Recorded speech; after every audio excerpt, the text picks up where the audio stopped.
Yo, Zop! Kumusta ang araw? Kumusta ang buhay? So ngayon pauwi na ako. Ngayon magre-review tayo ng Samurai 155. Ito ang gamit ko ngayon, which is 2 months na sa akin.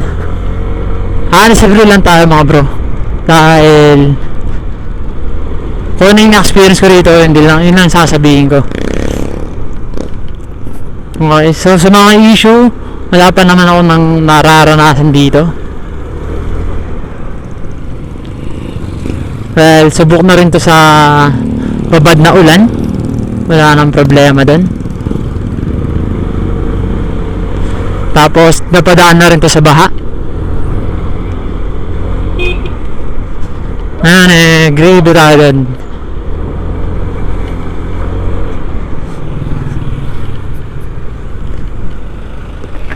Ay, kapi ng ilong ko Kaya ngayon pauwi ako. Uwi na ako sa Mabalacat. Nandito ako sa Dop-Dop. Kinuha ko lang yung charger ng cellphone. Yung nabili ko kasing charger is tag dito, local. Nakasumpong siya pag kung kailan nyo gusto mag-charge, doon siya mag-charge.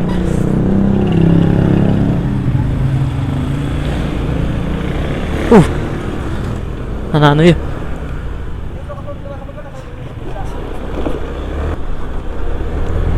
So ngayon dito tayo dadaan sa New Clark City. Ay hindi, papunta New Clark City. Pero syempre mababalaka tayo dun. Pero may daan kasi rito, papunta New Clark City tapos Mabalacat. Kaya dito tayo dadaan na lang. So less traffic, tas diretso lang yung daan. Mas malapit lang dito yung sa bahay so kaya dito na lang.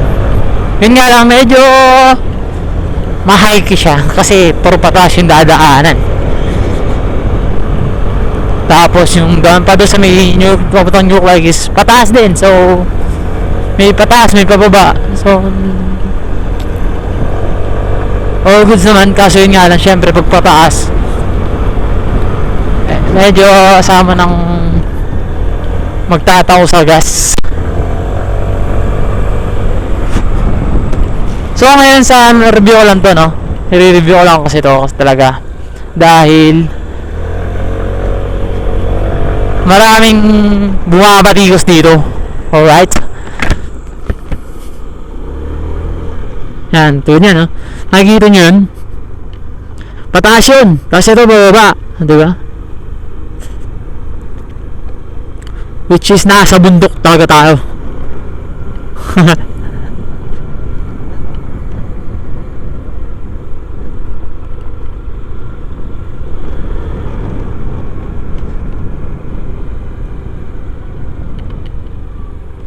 So ngayon let's go.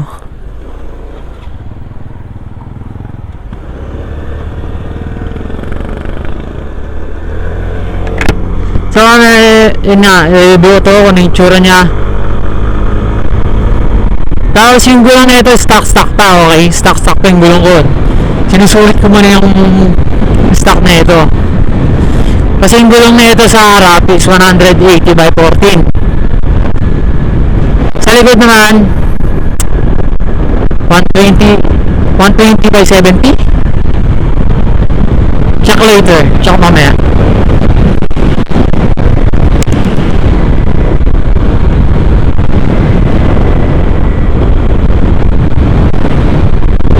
Tapos naka-single rin siya. Tapos naka-single, naka-monoshock siya sa likod. Tapos dual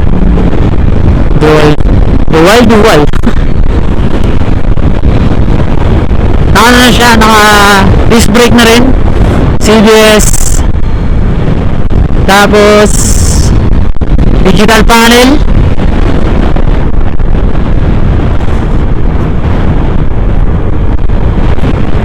So sa performance naman, wala akong masasabi. Goods na goods talaga siya. Pwede siya pang long ride. Tapos komportable yung ano ko, yung putang ko sa upuan. Lalo si Commander, komportable siya. Hindi siya nahirapan, hindi siya na dudulas, tamang tama na sa kanya. So good sa akin yun. Kasi tutusin, yung isang motor ko si Mayang, okay naman ako dun eh. Dahil ang problema lang sa akin dun is mata ako sa gas, tapos nahihirapan si Commander. Paras kaming nahihirapan dahil yung upuan niya is paano pa baba. So pag pababa kami, bumababa din kaming dalawa. Imbis na nasa tamang upo lang ako, na nangyayari palapit ako sa manibela. Kaya yun, kaya kumuha na itong Mach 5 na to. So sa 2 months na gamit ko to, wala naman naging problema talaga. As in,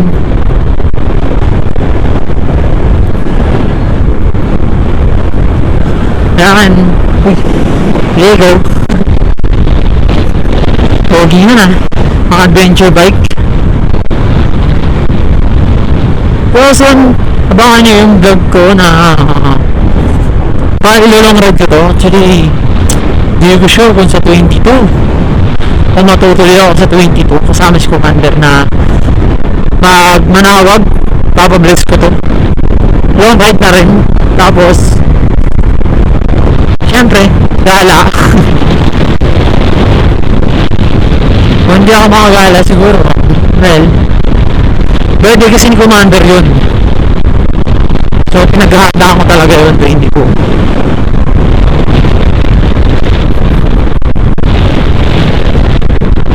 So sa top speed naman na ito, nasagad ko na, di ko kasi talaga sure kung sasagad, kung 120 talaga yung sagad nito. Kasi hindi accurate yung panel na ito, di ko alam kung bakit. Tumatakbo yun. Ito, sample ko na lang.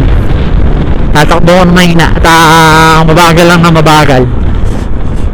Pero pagdating dito sa digital panel is tumatakbo ko daw ako ng 40 km, pero napakabagal ko lang yan, bro.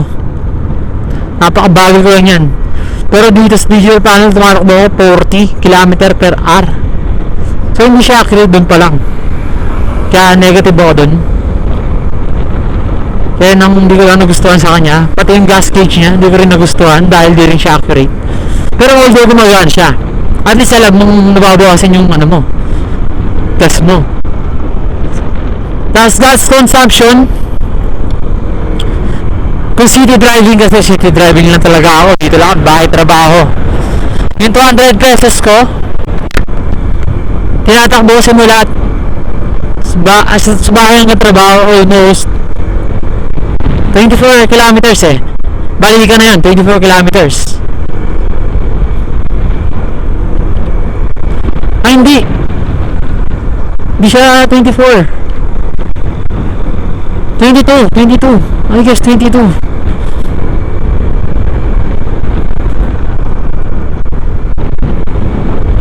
Kasi yung 200 pesos ko umaabot ng ano eh, almost 1 week. Kanya nagpagas ako ng Wednesday, bahay trabaho lang Wednesday. Sa isang linggo, kung di Tuesday, minsan halos kadalasan Wednesday din nagpapagas na ako. Pero pagkasama ako lang mag-isa, ganun ha. Pero pagkasama ko si Commander, medyo may kabigatan si Commander, so medyo may palaban yung makina. So damo kasi na mas mabigat ang sakay ng isang motor is the more power, the more gas. Okay, ganun siya. So napansin ko, pagitan lang siya ng, kung hindi siya Wednesday Wednesday ako magpapagas, Tuesday, one day, siguro mga isang araw lang yung pagitan, papagas kasi kasama ko si Commander lagi. Okay, pero nakasubukan ko na kasi 1 week na ako lang. So sa linggo maabot yung 200 pesos ko. Full tank nito almost 6.5. Ay yung ano nito, ang gas tank kasi 6.5 daw. Okay, Yun yung nakita ko sa internet. Pero kasi pag nagpapagas ako, full tank, may natitira talaga sa ano ko, motor. Hindi ko siya sinasagad na empty talaga. So nagpapagas ako, umabot ng mga 4 liters. Kasi dito sa pinagpapagas sa Mabalacat, 51 pesos lang. So dito sa Clark medyo mahal, nasa 60, 67. So medyo pricey dito sa Clark, kaya hindi ako dito nagpapagas. Okay? Yan. Then sa gas consumption, city driving nga lang talaga is na-compute ko na siya. So 28, pagkasama ko si Commander, 28 to 30 liters per kilometer ring gas consumption niya. Pag medyo mabigat nga, pag dalawa kami ng Commander. Pero pag ako lang, maabot ng 32 to 33 kilometer per hour yung gas consumption niya. Okay? So dito muna tayo, check natin dito. Okay? So dito na lang sa drive, medyo malapit ako sa bahay. So papakita nyo na rin si Samo kabuuan. Marami nagpapapicture, so dito na lang tayo. Medyo tahimik, dun lang tayo sa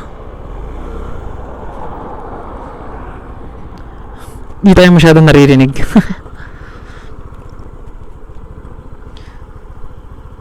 So ito, kabuuan ni Samo Ray 155. Cover lang yun, cover lang yun. Stature niya sa harap. Alright, pogi. Di ko alam ba't napapogi na ako dito. Although kamukha siya ng Honda Click 160. Yan, side view tayo dyan. Yan siya. So may daylight na siya. So keyless na rin siya. Tapos yung gulong niya pala, no? Sinabi ko dito alam ko dito yun eh. Ayun nga, 120 by 120/70 by 14. So medyo malapad na rin yung gulong niya. All good siya. Kaso nga lang, ang ayoko lang sa kanya pag umuulan, hindi siya makapit masyado. Mag-skid siya.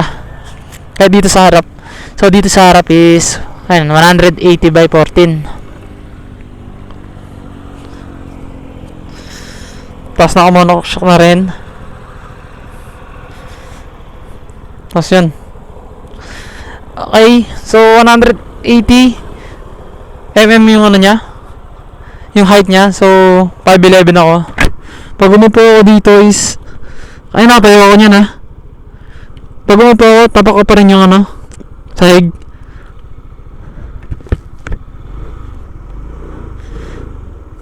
Tapos meron na rin siya compartment dito na maliit. Kasya isang cellphone, power bank, wallet, kasya dyan. Tapos meron na rin siyang ISS, idle stop system. Pag nakuha kasi siya, pag nasa stoplight ka, kukusa siya ng mamamatay. Tapos gas mo lang, mag-ano na siya, magre-response na, mag-on na ulit siya, kahit di mo siya i-push start. So yun. So dito sa kabila is maliit lang yung compartment niya. Ayan, ito cellphone na ito is all lang, props lang yan para malaman niya. Ito yung sinasabi ko sa inyo, cellphone medyo malapad siya, So keyless. So pag nga pala dito guys, ito yung remote nya. So sakaling malubat to, meron pa rin siyang masususian. Ito siya. So dito nyo lang makikita, pasok nyo lang siya dyan. Yan. So yan.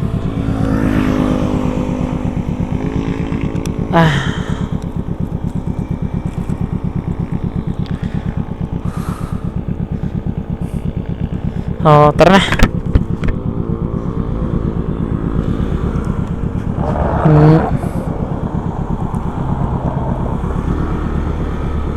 Okay. Yun na. Sa Lubak, medyo goods ako, ano ako dun. Okay ako dito kasi nagpe-play yung shock na talaga. Pero nga lang pag medyo may kabigatan yung hangkas mo is medyo naramdam yung tagtag. Pero pag ikaw lang mag-size, hindi mo siya mararamdaman. Ha?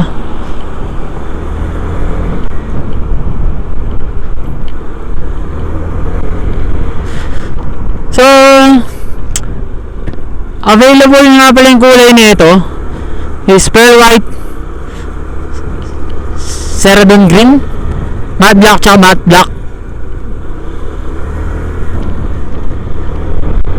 So, meron to sa price nito pala is 88,900. Tapos, monthly, magdadaan ka lang ng 5,000. Monthly niya is 4,185. Tapos may rebate ng 300 pesos kung sakaling mag-aaga ka, so magiging 3,885 na lang. So murang-mura na siya. Kung same lang din naman kasi ang coin mo. Actually mura na siya para sa 150cc eh. Sabi na nila medyo ano daw to, may issue. So, ako naman, wala pa naman ako makikita ang issue sa kanya. Tapos, maraming umiiyak na Honda user dahil daw sirain daw tong Samurai. And nasa tao lang yun. Okay? Kung paano nila gamitin yung motor, kung paano nila alagaan, paano nila ano talaga gamitin. Ako kasi medyo maalaga naman ako sa motor ko. Konting sira, paayos agad. So sa ngayon wala pa naman akong na-encounter na issue rito.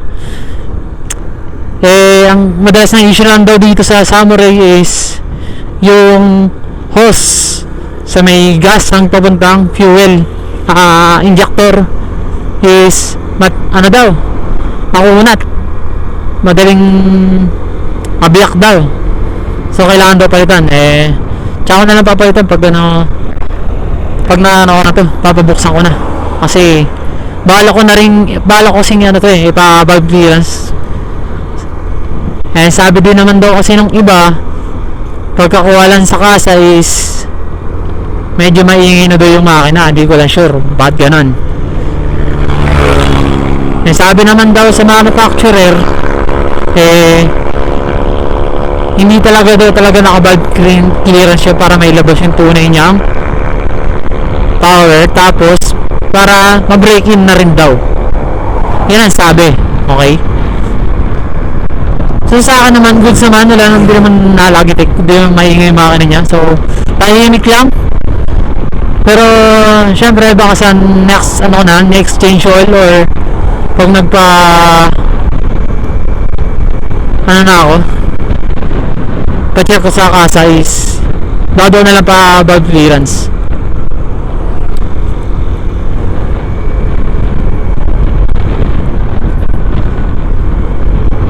So ayan na, ito na yung review sa kanya. Wala namang problema, wala akong issue.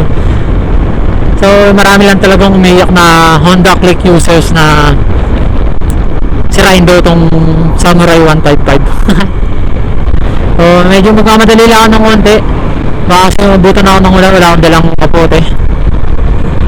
Kaya yun.